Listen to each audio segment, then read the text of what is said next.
Daniel Jones and the New York Giants offense put up a freaking show versus the New Orleans Saints as they get an overtime win on the road, 27-21, in one of a game that I think is going to be a classic for a while, especially in this season. But the New York Giants have seemed to be clicking on offense as of late, most recently in this game. But can they keep the ball rolling?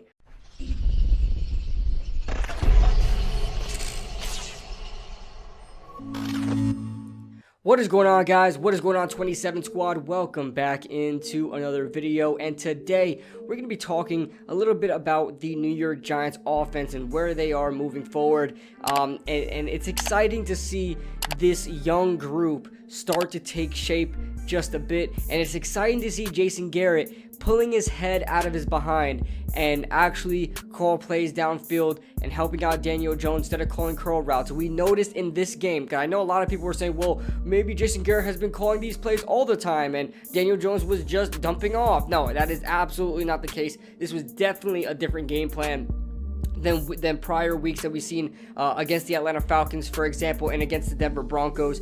You know, you would see these replays of these complete and incomplete passes in the instant replays of just guys running curl routes and then, you know, having to fend for themselves from there, you know, finding the soft zone in a curl route. I mean, running a curl route, finding a soft zone in the defense, catching the ball, and having three guys you're going to have to, you know, juke and get behind and try to make your yardage that way. It's just not a consistent way of moving down the field. But if you saw versus the New Orleans Saints, there were a lot of vertical plays, tons of it to be exact. Even that Saquon Barkley, you know, flex out wide and just run straight down the field. You know, those type of things open up an offense. I saw a lot of crossing routes. There was actually a crossing route on that Saquon Barkley touchdown, that the receiving touchdown. So we're starting to open up this offense a little bit. Seems like Jason Garrett is starting to trust this offensive line a lot more. Let's get into the nitty-gritty of who is really performing and why this team offensively is really performing very well. And we have to start off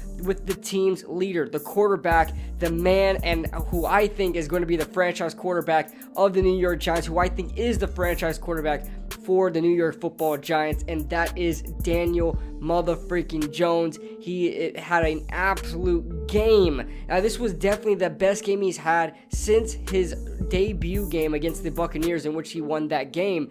We won that game because of a missed field goal. This game here that Daniel Jones won was the first game he came back and won in a very, very impressive way, because honestly, you know, you look at the Tampa Bay Buccaneers game in his first year, his first game ever. Like I said, we pretty much, he had a great fourth down run, right? It was fourth down, he ran right into the end zone, but then the defense, you know, gave up and gave up a lot of yardage, and it was a Matt Gay missed field goal that really helped us win the game. So it was kind of tarnished in that way. This was a legitimate game that Daniel Jones put the team on his back, and they won because of him. Okay, he had one interception in this game. I called the one interception, but at the same time, it wasn't his fault, and I'm not even going to count it towards the end of the season as I drop my notebook.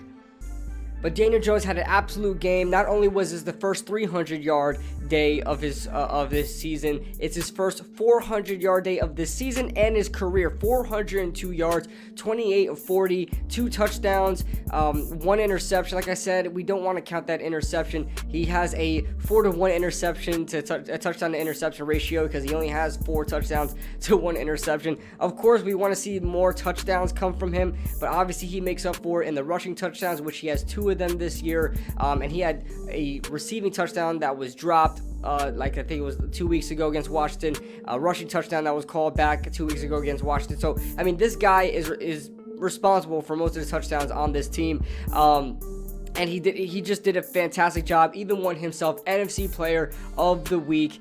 And I'm so proud of him, so proud of where he's going. And he's honestly looking like the franchise quarterback of the New York Giants. And a big part of that as well is the offensive line. You look at the offensive line and the difference it's made, you know, whether it was in the beginning of the season to now, like even in the first game, it wasn't even that great, but it was progressing and moving a lot better. And now we have a game where, you know, the New Orleans Saints didn't even get close to sacking Daniel Jones. I mean, got a couple QB hits here and there, but didn't even get close to sacking Daniel Jones. Daniel Jones did a good job moving around in the pocket, and man, a big part of that offensive line, Andrew Thomas. Andrew Thomas is playing out of his mind right now. Has not even been, I don't even think he was called on many penalties, maybe 1 or 2 max so far.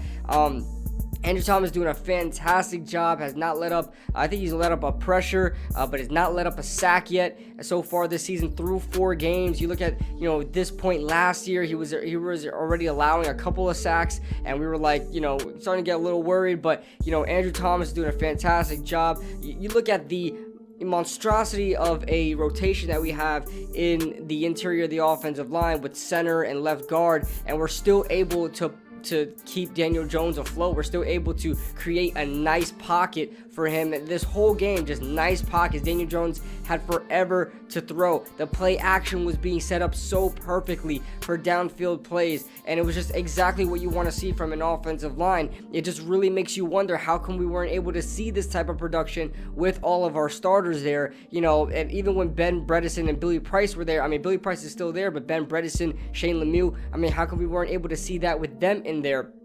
But I digress. This team is doing a really, really good job offensively, and I just want to see them keep it up. You know what the biggest thing is for me and this New York Giants offense, and why I'm excited about it, is because we didn't just beat an opponent that's in our division, a team that Jason Garrett has played against. Because if you notice, our best offensive games so far, that when we have Jason Garrett, is games against the NFC East. Because why? He's been game planning against them for years. He has studied them for years, and so these new additions that come in, they're just pieces that he has to focus on. But the offenses, I mean, the defenses that he has to go, game plan against are defenses he's game planned against for years.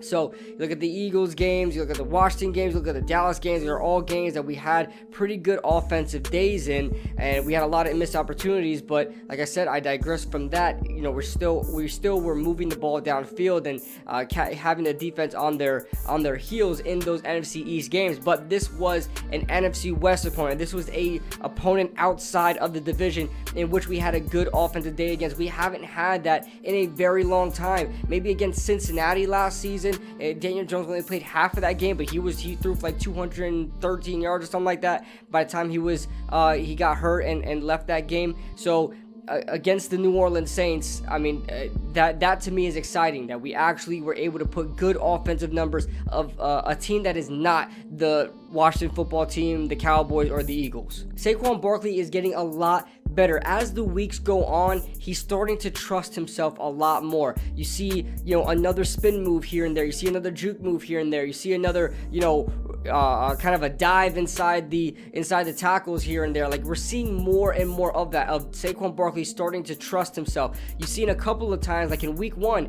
a couple of times he would have an open lane if he hit the outside and started running, but it wouldn't take that lane because he didn't want to get hit. He wasn't trusting in himself. It felt like every play he felt like he was going to get hurt. You look at this game in particular, when he saw an open lane, he hit it. He kind of would hesitate a little bit, but he would wind up hitting that hole and making some good yards in there. He would add a spin move here and there as well. One of them caused him to fumble, but a lot of people were getting mad at him for that. I was not at all. I want him to trust himself a lot more, even if it means he's going to be making mistakes, because I want Saquon Barkley to get back to Saquon Barkley. Okay, so Saquon is definitely getting back into his former self and starting to trust his body a lot more, trust those knees, and hopefully he doesn't get hurt. And I just don't want him to think he's gonna get injured on every play, because it was all a mindset. To me, it was all a mindset for Saquon Barkley. Kadarius Toney and Kenny Golladay really came out this weekend. Kadarius Toney finally got some opportunities to play on offense and get consistent snaps. It just really sucks that we had to wait till Darius Slayton and Sterling Shepard went down before we actually used Kadarius Toney, but nonetheless, we actually used him, and he made the best of it. That converting that 3rd down and 18 was absolutely huge, and only a player like him could catch a ball that short and take it the distance to get that 18th yard and gain the 1st down. That's the type of dynamic that Kadarius Toney adds, and it's something that's going to be useful for this team, and it's something that, if he continues playing like this, is worth a 1st round pick. A lot of people really critiqued him, including myself, for him not being a true wide receiver, but him just being an athlete, a player, a guy that, with the ball in his hands is completely unpredictable. That's something that's going to be worth a 1st round pick. It's something that is very needed for this team, as we have a lot of versatility as far as this wide receiving core goes, especially Kenny Golladay as well, having his Kenny Golladay type day, right? He had 6 receptions, 116 yards. Really want him to get into the end zone one of these days, not for fantasy reasons, but just really want him to get into the end zone. 4 games in, he has no touchdowns. He's a guy that's pretty much a touchdown machine, and at this point has no touchdowns. So, but I'm completely happy with this offense. Got to give credit to where credit is due. Jason Garrett called himself a good game. There were some times where I really had some questions about his play calling in that game, but I'm gonna leave it alone. I'm gonna brush it off the shoulder. We won the game, and hopefully against Dallas, which he calls good plays in, is pretty much our best offensive games against Dallas. This week against Dallas, we'll see if we're going to stay consistent in the game plan, in this new game plan that we have, and throwing the ball deep and trusting Daniel Jones more and just trusting the offense more. So I'm really excited about that. We'll see if they get more consistent. Like I said, we're facing Dallas. I don't know who we're facing after that, but I would like to see some more consistency, especially when Sterling Shepard comes back, Darius Slayton comes back. I would like to see some good rotation in those wide receivers and try to get more plays that way. So that being said, guys, let me know your thoughts in the comment section below. Leave a like if you guys enjoyed, subscribe if you guys are new, and I'll see you guys in the next video.